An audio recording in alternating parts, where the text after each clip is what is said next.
বড় মাছের ঝোল রেসিপিটা করেছি। দেখো, পটল, আলু আর বড় মাছের পিস দিয়ে, গরম তো অতিরিক্ত, তার জন্য হালকা করে আমি মাছের রেসিপিটা করেছি।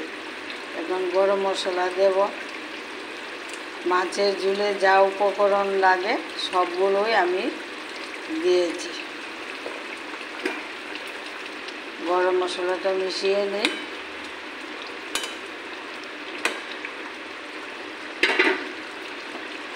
দেখো, পটল, মাছ, কত বড় মাছের পিস নিয়েছি। যে যেরকম ঝোল খাও সেই রকম ঝোল রাখবে। আমি দেখো বড় মাছ, পটল, টমেটো, আলু দিয়ে রেসিপিটা করেছি। আমার রেসিপিটা হয়ে গেছে, দেখি নুনটা ঠিক আছে কিনা।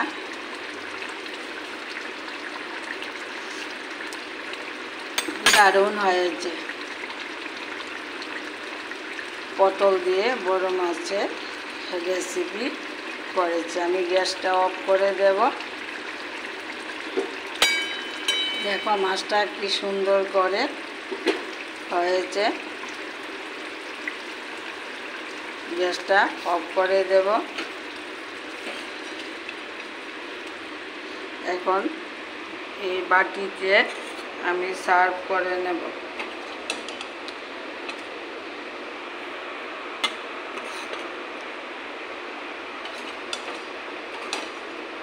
আমাদের এখানে গরমটা একটু বেশি।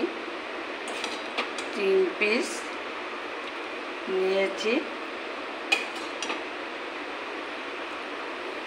পটল দিয়ে, আলু, টমেটো দিয়ে রেসিপিটা করেছি। দেখো কি সুন্দর হয়েছে।